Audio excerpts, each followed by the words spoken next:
Profesor Madya Dr. Hamidin Abdul Hamid bersama dengan saya, Fellow Penyelidik Ilham Center. Assalamualaikum Dr. Midin, apa khabar?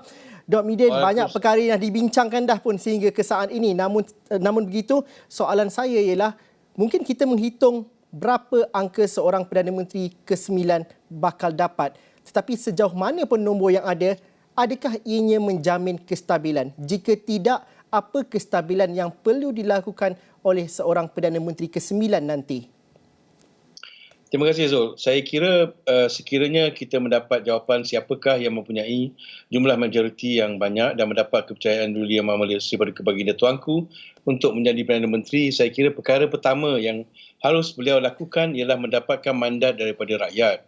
Dan dalam konteks ketika ini, apabila pilihan raya tidak dapat dilakukan, mandat yang terbaik mewakili rakyat ialah di Parlimen. Saya percaya ianya seharusnya menjadi agenda yang pertama sekali yang harus dilakukan oleh siapa saja yang dilantik sebagai Perdana Menteri ke-9 ini, supaya ia mendapatkan kembali mandat secara demokrasi, secara melalui rakyat, dan itu boleh dilakukan dengan Parlimen. Itu yang pertama. Keduanya, saya kira dia harus menghulurkan tangan untuk membina lebih banyak kesepaduan dalam konteks kabinet, dalam konteks pengurusan kerajaan yang akan dilakukan. Saya kira apa yang dikatakan oleh Baginda Tuanku dalam konteks politik baru, tidak ada yang kalah semua dan tidak ada yang menang semua, yang dinyatakan kepada ketua-ketua parti ialah dalam konteks itu, di mana sepatutnya diwujudkan lebih banyak kerjasama yang bipartisan, terutamanya dalam usaha kita menangani permasalahan COVID dan juga permasalahan ekonomi yang sedang saya rasa menghimpit rakyat ketika ini. Ungkapan yang kalah tidak kalah semua, yang menang tidak menang semua pernah juga dititahkan oleh Sultan Perak yang juga merupakan timbalan yang di-Pertuan Agong sejurus selepas pilihan raya umum ke-14 pada Mei 2018. Namun itu tidak diterjemahkan oleh ahli politik. Permainan politik masih lagi berlangsung sehingga ke hari ini. Namun demi kesejahteraan rakyat, demi atas nama kestabilan politik, apa bentuk kabinet yang bakal diwujudkan? Adakah kabinet itu adalah ideal ataupun perlu jadi seperti business as usual seperti sebelum ini, atau perlu ada gerakan-gerakan baru? Kalau dilihat, saya tadi dengan Datuk Seri Jahabaddin mengambil contoh apa yang berlaku di Australia 10 tahun lalu dan juga di New Zealand. Jadi apa yang ditawarkan oleh Perdana Menteri ke-8 Tan Sri Muhyiddin Yassin pada Jumaat lalu juga perlu diambil kira oleh seorang Perdana Menteri ke-9. Justru bagaimana kita melihat ini dalam satu rangka yang besar dan sebenarnya boleh dijadikan satu panduan untuk kestabilan itu? Terima kasih, Zul. Saya kira itu yang saya selalu katakan, ya. Pandemik COVID-19 ini sebenarnya membuka ruang dan peluang kepada kita untuk mencipta sesuatu yang baru, terutamanya dalam amalan berpolitik di negara ini. Malangnya setakat ini, parti masih lagi mengikut tradisi dan amalan lama yang seharusnya kita menerima, yang telah membawa kita kepada konflik terkini. Apa yang saya khawatirkan, dan saya juga tidak menafikan memang boleh berlaku dan akan berlaku apabila contohnya pembahagian kabinet masih lagi mengikut kepentingan parti-parti yang menyokong siapa saja yang menjadi Perdana Menteri, maknanya mengikut pembahagian blok-blok yang membentuk kerajaan yang baru. Dan kalau jika itu dimulakan sebagai asas kepada pembinaan kabinet, saya merasakan apa yang disarankan bahawa tidak menang semua dan tidak kalah semua itu amat sukar untuk dicapai. Dan ini juga yang akan membawa kita kepada status quo yang menyebabkan kita tidak berubah daripada permasalahan yang telah kita alami sebelum ini. Kerana mengapa Zul saya kata demikian? Kerana saya tidak nampak siapa saja yang menjadi Perdana Menteri ke-9 ini akan mempunyai sebuah majoriti yang besar yang membolehkan beliau duduk dengan selesa.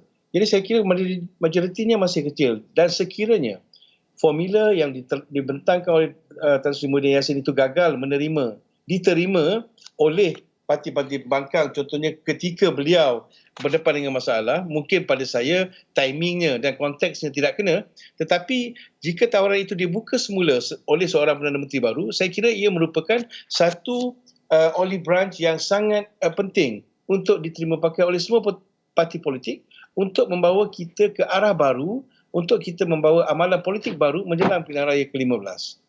Kenapa ianya mungkin boleh dilaksanakan sekiranya Perdana Menteri yang baru membawa idea perubahan itu? Contohnya Akta Lompat Parti mengurangkan ataupun meminimumkan kuasa seorang Perdana Menteri itu. Kerana untuk menuju ke PRU yang ke-15, gerak kerja itu perlu bermula sekarang. tidak perlu tunggu untuk dapat kerajaan baru, kembalikan mandat kepada rakyat, baru nak buat idea reformasi, nak masuk ke dalam manifesto parti dan sebagainya. Kenapa itu perlu digerakkan sekarang dan menuntut kerjasama semua 220 orang ahli parlimen itu?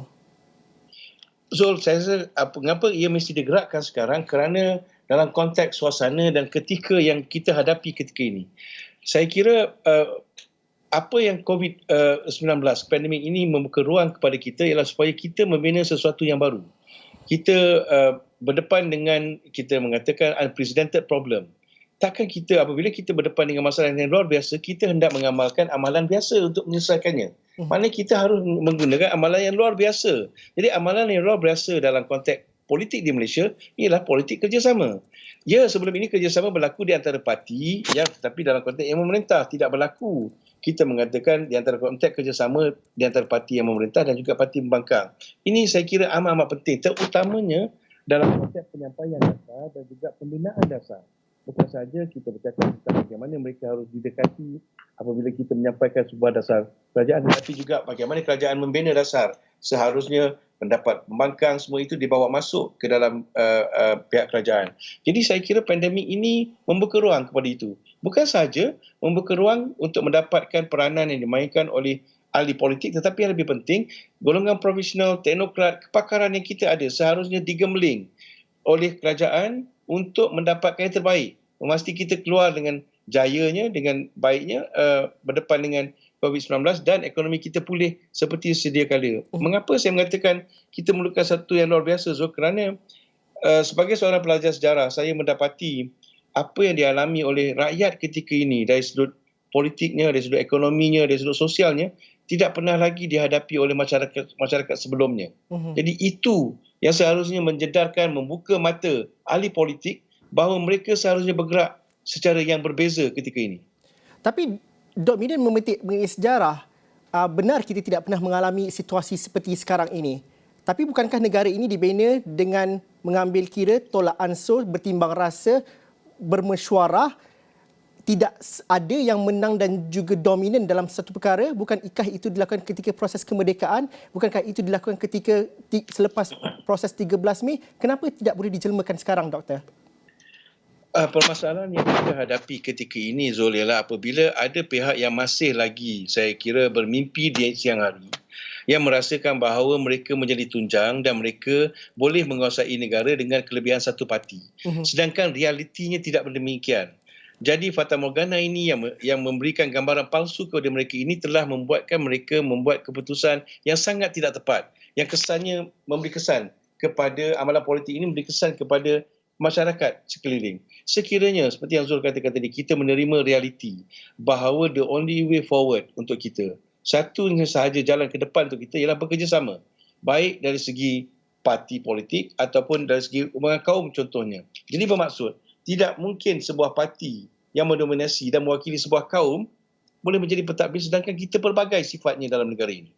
Itu saya rasa kerencaman yang harus kita lihat. Pada masa yang sama juga, kita bercakap tentang pembagian kawasan, kawasan bandar dan luar bandarnya, Sabah dan Sarawaknya. Okay, ini perkara-perkara yang harus diambil kira. Jadi bagaimana kalau kita lihat COVID membuka peluang untuk kita mengenal pasti, menambah baik amalan dulu yang membawa kita kepada konflik seperti hari ini, supaya dia diberhentikan dan kita memulakan sesuatu yang baru.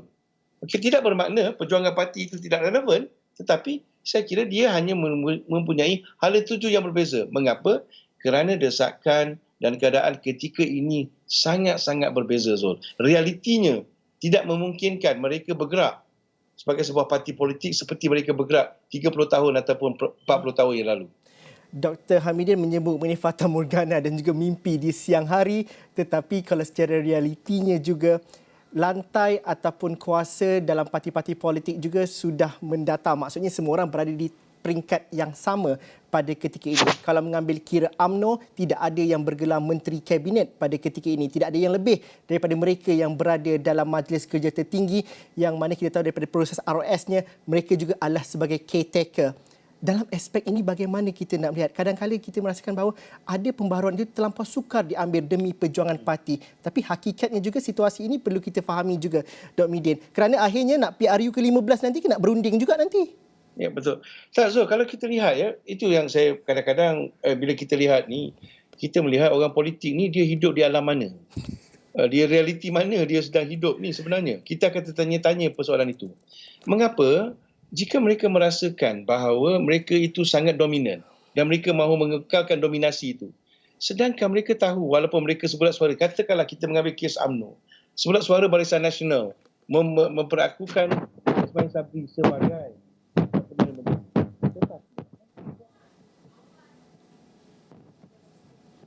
Lebih besar kursi daripada luar untuk menjadi seorang Perdana Menteri.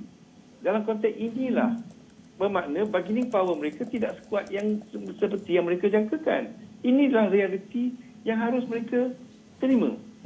Okey, jadi dalam persoalan inilah kerjasama itu harus di mana. Dan tambahan lagi, mereka mengetahui sekiranya mereka yang sealiran dan sebagainya hanya mempunyai 115 buah kursi. Majoritinya hanya 4. Bermakna pada bila masa keadaannya amat terumbang-ambing. Jadi kestabilan itu bukan bergantung kepada nombor. Kestabilan itu bergantung kepada pendekatan. Bagaimana sesebuah kerajaan itu mendekati golongan yang di sebelah. Ini yang kita katakan jika kita mengambil apa yang berlaku di Belgium, kita mengambil apa yang berlaku di UK semasa zaman Theresa May, ataupun Jacinda Ardern di New Zealand. Walaupun mereka minoriti, tetapi pendekatan mereka berbeza. Masalah kita, dia minority government, tapi dia berlagak macam dia majority lebih daripada 2/3. Menafikan hak, menafikan peranan mereka yang boleh memberikan sumbangan kepada pihak kerajaan dan rakyat. Ini saya kira merupakan sesuatu yang perlu dilihat dan diperhatikan oleh parti-parti politik. Akhirnya, Dr. Midin, dalam masa sehari dua ini, rakyat bagaimana meletakkan naratif dan juga memahami naratif, kerana kita mudah dipesongkan naratif dalam percaturan politik pada ketika ini. Kita boleh mendesak dengan keadaan yang baik sekiranya rakyat juga cakna mengenai isu-isu ini dan juga cakna mengenai perjalanan politik dalam konteks global secara keseluruhannya. Kita nak jadi macam New Zealand, tetapi perjalanan politik dia takkan kita tak ambil tahu. Pada pandangan Dr. Midin bagaimana? Okey, terima kasih Zul. Saya kira ini sesuatu yang pada amatan kami dan juga penyelidikan yang kami jalankan sedikit sebanyak, apa yang berlaku ketika ini ialah hanyalah elite bargaining di kalangan pemimpin-pemimpin parti. Ia tidak turun di bawah, penerangannya tidak sampai ke bawah mengapa nak bekerjasama dan sebagainya. Itu langsung tidak sampai. Tetapi melihat daripada konteks apa yang berlaku ketika ini, kebanyakan rakyat sebenarnya sudah letih, Zul. Sudah lesu dengan persoalan tentang politik dan kerakusan mereka melihat pemimpin berebut mendapatkan kuasa, sedangkan mereka ketika ini berdepan untuk meletakkan sepinggan nasi di atas meja, menjamu kehidupan seharian mereka.